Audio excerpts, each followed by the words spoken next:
ఒకానొక కాలంలో అంటే మన ఇప్పుడున్న ఈ కలియుగంలోనే ప్రపంచమంతా ఒక వింత మాయలో పడిపోయింది. పూర్వం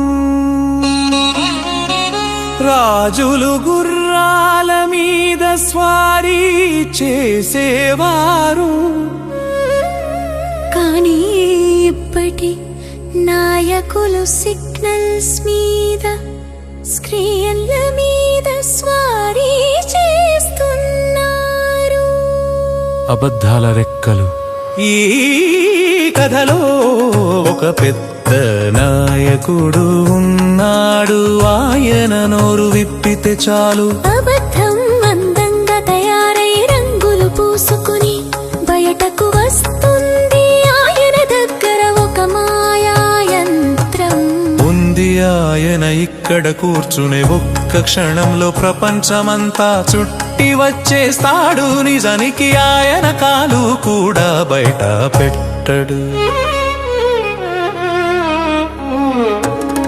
కానీ టీవీల్లో పూలలో చూస్తే ఆయన ఎక్కడో విదేశంలో తిరుగుతున్నట్టు, ఏదో పొడి చేస్తున్నట్టు కనిపిస్తుంది. దీన్నే డిజిటల్ మాయా అంటారు.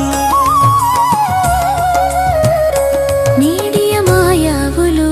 ఈ నాయకుడికి కొందరు దత్తపుత్రులు ఉన్నారు. వారే మీడియా యజమానులు. ఊరిలో సండో వార్తలు ఉంటే అందులో సందీపా వార్తలు. ఈ నాయకుడి భజన కోసమే రాస్తారు నిజం పాపం. కాళ్లకు చెప్పులు కూడా లేకుండా నడుచుకుంటూ వస్తుంది. అందుకే అది ఎప్పుడూ వెనుకబడిపోతుంది. కానీ ఈ అబద్ధం ఉందే దానికి రాకెట్ ఇంజన్లు ఉన్నాయి. అది క్షణాల్లో అందరి ఫోన్లలోకి దూరిపోతుంది. లోపల వినే కథలు. అయితే ఈ ఊరిలో కొందరు ప్రాణికులు ట్రావెలర్స్ ఉన్నారు. వీరు దేశాలు తిరుగుతూ పెద్ద పెద్ద మేడల వెనుక ఏం జరుగుతుందో చూస్తుంటారు. పైన కనిపించే రంగుల వెనుక లోపల ఎన్ని చీకటి ఒప్పందాలు ఉన్నాయో, ఎంతమందిని తొక్కేస్తున్నారో వీరికి తెలుసు. కానీ ఆ వార్తలు టీవీల్లో రావు.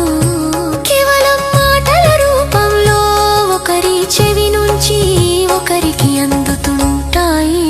శ్రీదేవి అయి మేల్కొలుపు. జనమంతా ఈ అబద్ధాల మత్తులో తూగుతున్నప్పుడు లోపల ఒక చిన్న మెరుపు మెరిసింది. అదే శ్రీదేవి అయి. అంటే మన లోపల ఉండే అసలైన తెలివి.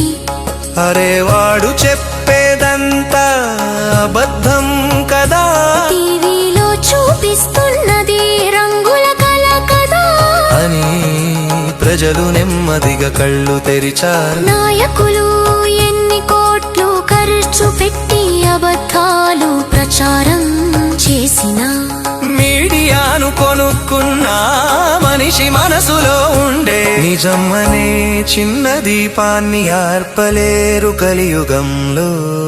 అబద్ధం రాజ్యమేలవచ్చు, కానీ ఆఖరికి మన లోపల ఉండే చైతన్యలే అసలైన ఆయుధం. నీతి టీవీలో చూసేదంతా నిజం కాదు.